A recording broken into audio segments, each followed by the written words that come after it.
Dans cette vidéo, nous allons démontrer comment utiliser le centre d'administration d'Active Directory pour administrer et gérer ADDS. Donc dans un premier temps, nous allons naviguer dans le centre d'administration AD, puis effectuer une tâche d'administration au sein du centre d'administration AD, créer certains objets, voir tous les attributs de l'objet et localiser ceux qui sont indispensables et enfin utiliser la visionneuse historique Windows PowerShell dans le centre d'administration d'AD. Cette visionneuse ici, ça permet d'avoir une idée sur le code PowerShell qui se lance derrière chaque clic. Donc voici notre machine, la machine LON DC1, le contrôleur de domaine. Allez cliquer sur Outils, puis Centre d'administration Active Directory. Voilà, ça c'est la fenêtre de centre d'administration d'Active Directory. Puis cliquez sur cette icône-là, l'arborescence, et vous allez voir ici que on peut naviguer ici en cliquant par exemple sur notre contrôleur de domaine, ici notre domaine local, Adatom, puis contrôle d'accès dynamique, et puis autre chose, authentification et recherche globale. Donc chacun a une mission spécifique. Par exemple, recherche globale, on peut rechercher le nom de la machine DC1 ici. On peut la retrouver facilement. Donc oui, c'est ça.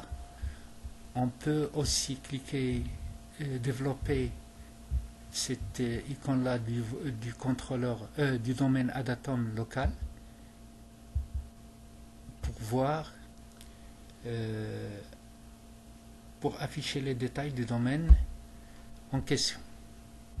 Donc il y a le built-in, les computers, on n'a pas de computer, etc., etc.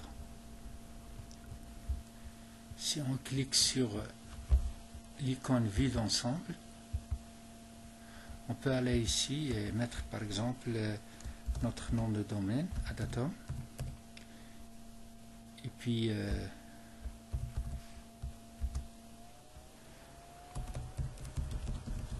administrateur, et on va changer, réinitialiser le mot de passe si on le souhaite.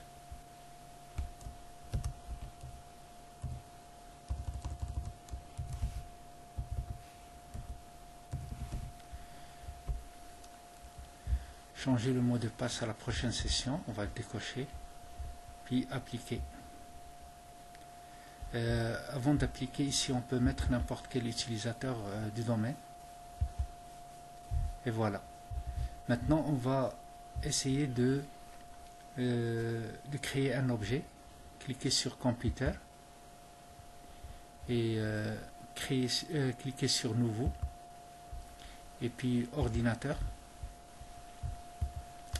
On va créer un ordinateur qui s'appelle, par exemple, on va donner un nom, il s'appelle LON-client 4 par exemple. Et puis on va cliquer sur OK.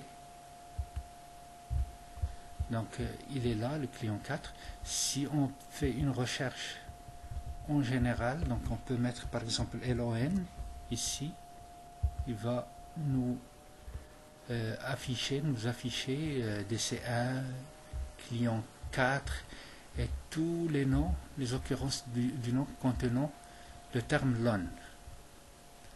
Si maintenant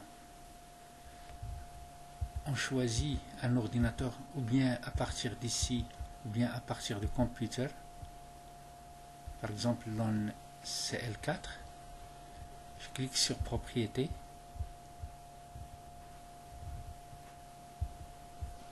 et puis vois ici les propriétés de LAN 4. Je peux cliquer 2 fois pour avoir la même chose. Dans ce cas-là, je clique sur extension, la section extension, pour voir cet onglet-là. Cliquez sur éditeur d'attributs et vous voyez ici facilement, vous allez voir les attributs qui sont liés à cet objet-là.